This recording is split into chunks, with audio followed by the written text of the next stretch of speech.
এই জাকাত কিভাবে দিবেন এবং জাকাত কিভাবে দিবেন না, জাকাত আমরা কিভাবে দিব এবং জাকাত আমরা কিভাবে দিব না। দেখেন, জাকাত আদায় করার ক্ষেত্রে 5টা বিষয়ের প্রতি লক্ষ্য রাখা অত্যন্ত জরুরি। কয়টা বিষয়? 5টা বিষয়। 1 নম্বর হলো হকদার যাচাই করে দেওয়া। আমি যাকে দিচ্ছি সে কি জাকাতের হকদার? যদি হকদার না হয় তাহলে কিন্তু জাকাত আদায় হবে না।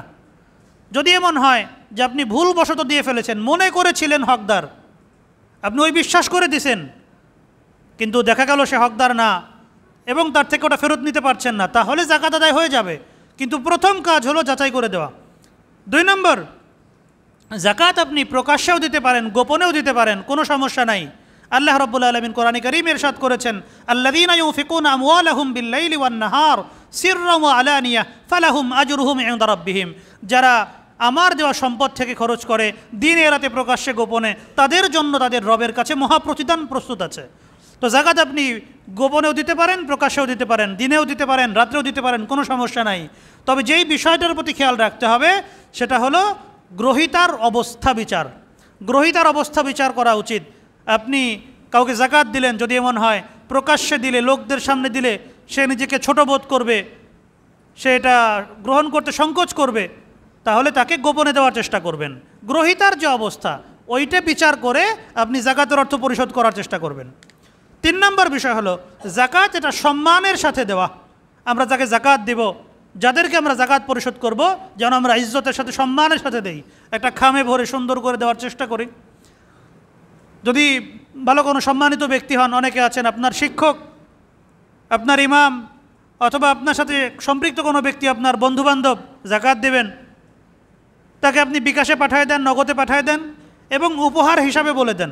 আত্মীয় স্বজন এবং সম্মানিত ব্যক্তি যারা, তাদেরকে জাকাতের অর্থ জাকাত বলে দেওয়া এটা অনুচিত, কেননা এতে তাদের মনে কষ্ট লাগার সমূহ সম্ভাবনা রয়েছে। 4 নম্বর বিষয় হলো জাকাত এটা নগদ অর্থে পরিশোধ করা সর্বোত্তম। আর যদি আপনি কোনো বস্তু দ্বারা পরিশোধ করতে চান তাহলে অবশ্যই সেটা উত্তম বস্তু হতে হবে। কেমন বস্তু হতে হবে? উত্তম বস্তু হতে হবে। আল্লাহ রাব্বুল আলামিন কোরআনে কারীমে ইরশাদ করেছেন, লা তানালুল বিররা হাত্তা তুনফিকু মিম্মা তুহিব্বুন। তোমরা যে বস্তু পছন্দ করো ওই বস্তু যতক্ষণ পর্যন্ত আল্লাহর পথে খরচ না করবা, কল্যাণ লাভ করতে পারবা না। ভাই, যদি আপনি দেন তাহলে ভালো জিনিস দেন, খারাপ জিনিস যদি দেন তাহলে ওই জাকাতের ফজিলত আপনি পরিপূর্ণ লাভ করতে পারবেন না। আর 5 নম্বর বিষয় হলো যদি ইখলাস নষ্ট হওয়ার ভয় থাকে, যে আমি প্রকাশ্যে দিলাম আর ইখলাস নষ্ট হয়ে যাবে, আল্লাহর সন্তুষ্টির যে নিয়ত ওর সাথে লোক দেখানোর নিয়ত চলে আসবে, তাহলে ভাই জাকাত আপনি গোপনেই দেন, এটাই আপনার জন্য সর্বোত্তম পন্থা। এবং জাকাত দেওয়ার ক্ষেত্রে 6টা বিষয় করা থেকে বিরত থাকতে হবে। কয়টা বিষয়? 6টা বিষয়। 1 নম্বর বিষয় হলো হিসাব না করে জাকাত দেওয়া। আমাদের অনেক ভাই বোন আছেন যারা মনে করেন কিছু পরিমাণ দিলেই তো জাকাত হয়ে গেল, গরিবের উপকার করলাম, কিছু লুঙ্গি শাড়ি কিনে দিয়ে দিলাম, জাকাত হয়ে গেল। বিষয়টা এমন না, জাকাত হিসাব করে দিতে হবে। কিভাবে দিতে হবে? হিসাব করে দিতে হবে। 2 নম্বর বিষয় হলো নিয়ত ছাড়া জাকাত দেওয়া থেকে বিরত থাকতে হবে। অনেকে দিতে থাকেন কিন্তু জাকাত দিচ্ছি এই নিয়ত থাকে না, দিচ্ছেন কিন্তু জাকাতের নিয়ত নাই। যদি কোনো ব্যক্তি নিয়ত ছাড়া জাকাত দেন তাহলে সেটা সাধারণ দান বলে গণ্য হবে। আমাদের অনেক ভাই বোন এমন আছেন যারা বলেন বাবার নামে জাকাত দিচ্ছি, মায়ের নামে জাকাত দিচ্ছি, মানে তার নিয়ত হলো আমি জাকাত দিলাম, সবটা যেন আমার বাবা পায়, আমার মা পায়। তো ভাই আপনি তো সব রেসানির নিয়ত করলেন, আপনার জাকাত, আমার জাকাত আমি পরিশোধ করতেছি, এই নিয়ত করে আপনাকে জাকাত দিতে হবে। যদি আপনি কারো সব রেসানির নিয়ত করেন, সব রেসানির জন্য যদি আপনি অর্থ খরচ করতে থাকেন তাহলে তো আপনার জাকাত আদায় হবে না। 3 নম্বর বিষয় হলো নিম্নমানের লুঙ্গি শাড়ি এগুলো দেওয়া থেকে বিরত থাকতে হবে।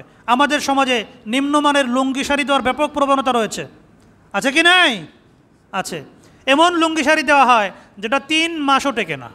স্বাভাবিক একটা লুঙ্গি 1 বছর ব্যবহার করা যায়, কিন্তু জাকাতের লুঙ্গি শাড়ি 3 মাসও টেকে না। এমন যদি হয় তাহলে ভাই কপালে কষ্ট আছে। আল্লাহ রসুল মসজিদে আসলেন, দেখলেন এক ব্যক্তি খেজুর ঝুলায় রাখছে, খেজুরের ছড়ি, খুব নিম্নমানের খেজুর ছিল। আল্লাহ রসুলের হাতে একটা লাঠি ছিল, তিনি খোঁচা দিতে লাগলেন এবং বলতে লাগলেন, এই খেজুর যে দান করছে কিয়ামতের দিন সে এই ধরনের নিম্নমানের খেজুর থেকেই খেতে থাকবে। কিয়ামতের দিন তার জন্য আল্লাহ এমন নিম্নমানের খেজুর ব্যবস্থা করবেন। তো ভাই যেমন দিবেন তেমন পাবেন। একটা গল্প শোনাবো। এক ফকির ভিক্ষা করে, এক লোক তাকে দিছে 10 টাকার সেরা একটা নোট, কোথাও চালাইতে পারে না, ফকিরকে দিছে। ফকির টাকা হাতে নিয়ে দোয়া করতেছে যে আল্লাহ তোমার কাছে তো কোনো কিছুর অভাব নাই, ও আমাকে একটা সেরা টাকা দিছে, আল্লাহ তুমি ওকে একটা সেরা সওয়াব দিও। এই জন্য দোস্ত মোহতারাম, গল্প কিন্তু শিক্ষণীয়। আমরা কেউ যেন খারাপ জিনিস দ্বারা জাকাত পরিশোধ না করি। 4 নম্বর, জাকাত দেওয়ার সময় খেয়াল রাখা যেন গ্রহীতাদের কষ্ট না হয়।